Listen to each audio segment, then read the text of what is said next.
प्यारे दोस्तों, अल्टीमेट ज्ञान में आपका हार्दिक स्वागत। जय माता दी। दोस्तों,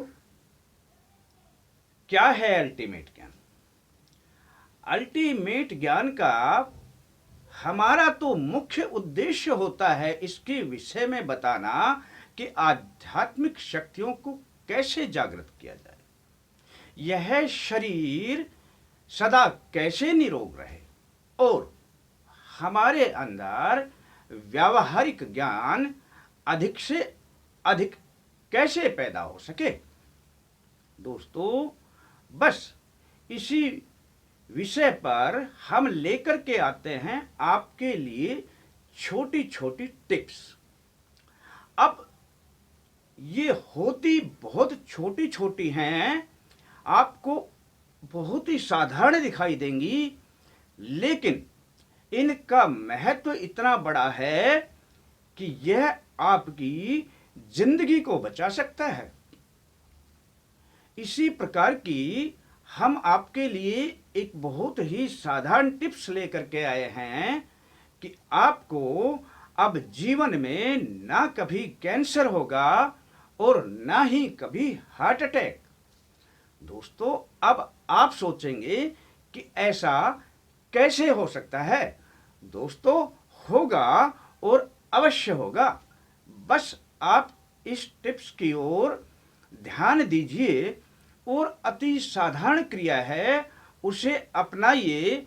फिर आप देखेंगे कि यह तो चमत्कार ही हो गया। आप सदा निरोग रहने लगेंगे और आपके जीवन में किसी प्रकार की ऐसी भयंकर बीमारी पैदा ही ना होगी।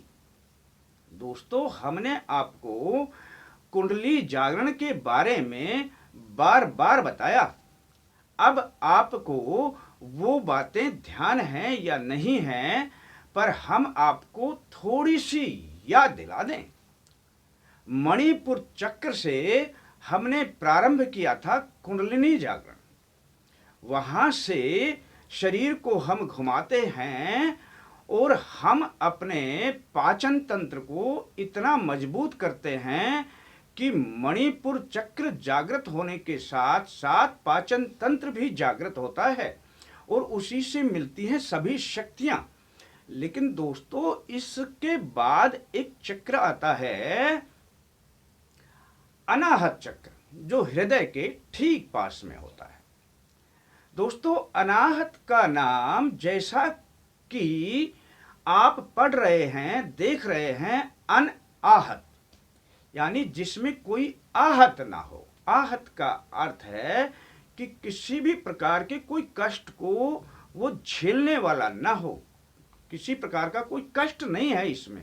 अगर इसमें कष्ट हो गया तो समझ लो कि हार्ट अटैक हो गया।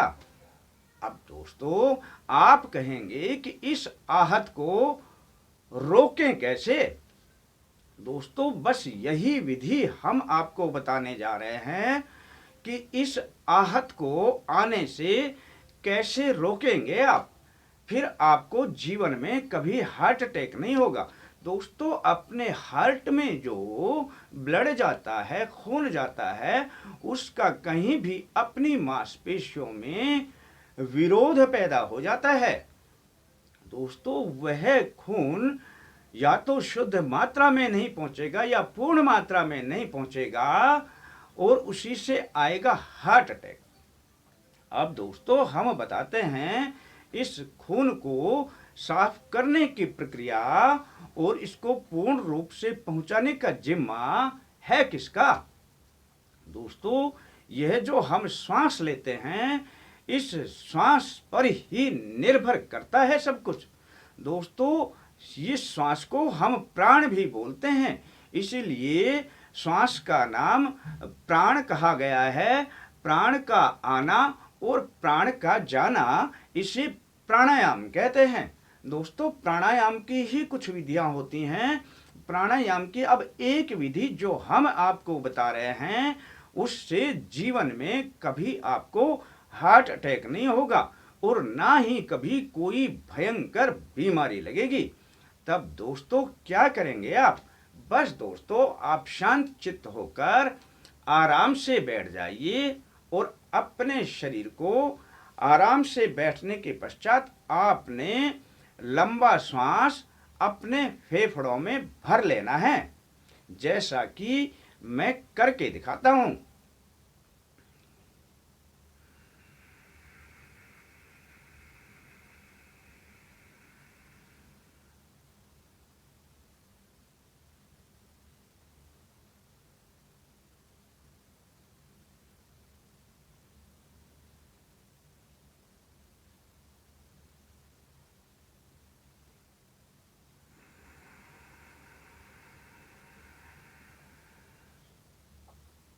अब धीरे धीरे करके लंबा ही इस श्वास को छोड़ना है। दोस्तों, जब आप इस प्रकार की प्रक्रिया करनी शुरू कर देंगे तो आपके फेफड़े इतने मजबूत होने लगेंगे कि फेफड़े जो कार्य अब वर्तमान में कर रहे हैं उससे कई गुना अधिक मात्रा में वो अधिक स्पष्ट रूप से कार्य करने लगेंगे। और बस दोस्तों, यदि आपके फेफड़े मजबूत हो गए और सुचारू रूप से ब्लड आपके हृदय में पहुंचने लग गया, तब आपको किसी भी प्रकार की कोई बीमारी नहीं हो सकती। देखने में बड़ी साधारण सी टिप्स लगती है, परंतु है बड़ी कारगर।